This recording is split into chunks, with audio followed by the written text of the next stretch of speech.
ರಾಷ್ಟ್ರೀಯ ವಿಜ್ಞಾನ ದಿನಾಚರಣೆ ಅಂಗವಾಗಿ ಬೆಳಗಾವಿ ವಿಶ್ವೇಶ್ವರಯ್ಯ ತಾಂತ್ರಿಕ ವಿಶ್ವವಿದ್ಯಾಲಯದ ಎಂಜಿನಿಯರಿಂಗ್ ಕಾಲೇಜಿನ ಪ್ರಥಮ ವರ್ಷದ ವಿದ್ಯಾರ್ಥಿಗಳಿಂದ ರೈತಪರ ಕೃಷಿ ಯೋಜನೆಗಳ ಅಂಗವಾಗಿ ಆಯೋಜಿಸಿದ್ದ ವಿನ್ಯಾಸ ಕಾರ್ಯಕ್ರಮದಲ್ಲಿ ಜಿಲ್ಲಾಧಿಕಾರಿ ಮೊಹಮ್ಮದ್ ರೋಷನ್ ಪಾಲ್ಗೊಂಡಿದ್ದರು.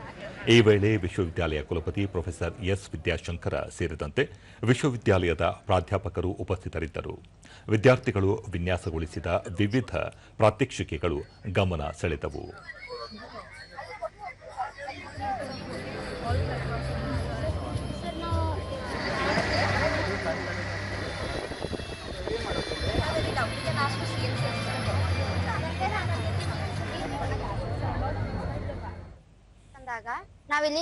ದೂರದರ್ಶನದೊಂದಿಗೆ ವಿದ್ಯಾರ್ಥಿನಿ ದೀಪಿಕಾ ಹೊಲದಲ್ಲಿ ಹೆಚ್ಚುವರಿ ನೀರು ಹೊರತೆಗೆದು ಅಗತ್ಯವಿದ್ದಾಗ ಮರುಬಳಕೆ ಹಾಗೂ ರೈತರ ಬೆಳೆ ಹಾನಿ ತಡೆಯುವ ಕುರಿತು ಯೋಜನೆ ಸಿದ್ಧಪಡಿಸಿದ್ದು, ಇದರಿಂದ ರೈತರಿಗೆ ಉಪಯುಕ್ತವಾಗಲಿದೆ ಎಂದರು.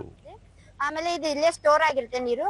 ಆಮೇಲೆ ಬಿಸಿಲುಗಾಲದಲ್ಲಿ ನಮಗೆ ಜಾಸ್ತಿ ನೀರನ್ನೇ ನಾವು ವಾಪಸ್ ಫೀಲ್ಡಿಗೆ ಬಿಡಬಹುದು. ಇದರಿಂದ ಮಳೆಗಾಲದಲ್ಲೂ ಬೆಳೆ ಹಾನಿ ಆಗುವುದಿಲ್ಲ ಮತ್ತು ಬಿಸಿಲುಗಾಲದಲ್ಲೂ ಬೆಳೆ ಹಾನಿ ಆಗುವುದಿಲ್ಲ.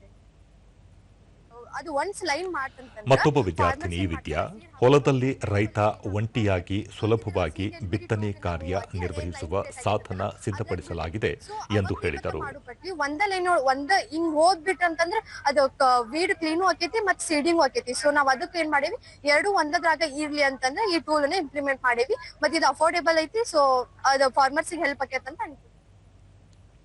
ಪ್ರೊಫೆಸರ್ ಎಸ್ ವಿದ್ಯಾಶಂಕರ ವಿಜ್ಞಾನ ದಿನಾಚರಣೆಯನ್ನು ಪ್ರತಿ ವರ್ಷ ಆಚರಿಸಲಾಗುತ್ತಿದ್ದು, ರಾಜ್ಯದ ಎಲ್ಲಾ ಕೇಂದ್ರಗಳ ಪಠ್ಯಪೂರಕ ಪ್ರಾಜೆಕ್ಟ್ ಪ್ರದರ್ಶನಕ್ಕೆ ಅವಕಾಶ ಮಾಡಲಾಗುತ್ತಿದೆ. ವಿದ್ಯಾರ್ಥಿಗಳು ಕ್ಷೇತ್ರ ಕಾರ್ಯ ಕೈಗೊಂಡು ಸ್ಥಳೀಯ ಸಮಸ್ಯೆ ಮನವರಿಕೆ ಮಾಡಿಕೊಂಡು ಪರಿಹಾರ ರೂಪದಲ್ಲಿ ಪ್ರಾಜೆಕ್ಟ್ ಸಿದ್ಧಪಡಿಸುತ್ತಾರೆ. ವಿಶ್ವವಿದ್ಯಾಲಯದಿಂದ ಉತ್ತಮ ಯೋಜನೆಗಳಿಗೆ ಸೂಕ್ತ ಹಣ ವಿನಿಯೋಗಿಸಿ ಯೋಜನೆ ಅಭಿವೃದ್ಧಿಪಡಿಸುವುದಾಗಿ ಹೇಳಿದರು. ಕಾಲೇಜಿನಲ್ಲೂ ಇಂಥ ಓಪನ್ ಡೇ ನಡೀತಾ ಇದೆ, ಡೆಮೋ ನಡೀತಾ ಇದೆ. ಎಲ್ಲ ಸೆಂಟರ್ಗಳಲ್ಲೂ ವಿದ್ಯಾರ್ಥಿಗಳು ಪ್ರೋಟೋಟೈಪ್ ಅನ್ನ ಡೆವಲಪ್ ಮಾಡಿದ್ದಾರೆ. ಅದನ್ನ ಯಾವ್ದಾದ್ರು ಬೆಸ್ಟ್ ಔಟ್ ಆಫ್ ಬೆಸ್ಟ್ ಅಂತ ಒಂದು ಫೈನ್ ಸೆಲೆಕ್ಟ್ ಮಾಡಿ ಅವರಿಗೆ ಫಂಡಿಂಗ್ ನೀಡುವಂತ ಕೆಲಸ ಇವತ್ತಾಗ್ತದೆ ಅನ್ನೋದು ಹೇಳೋದಕ್ಕೆ ಬಯಸ್ತೇನೆ.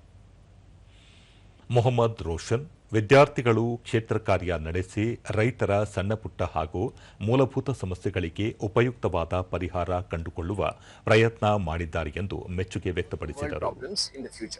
So I'm very thankful to the Vice Chancellor of VT and also Registrar, and also all the dignitaries who are present here like Muralidhar ji from ERA Foundation for helping VTU in organizing such a grand event, and all the students are so enthusiastic.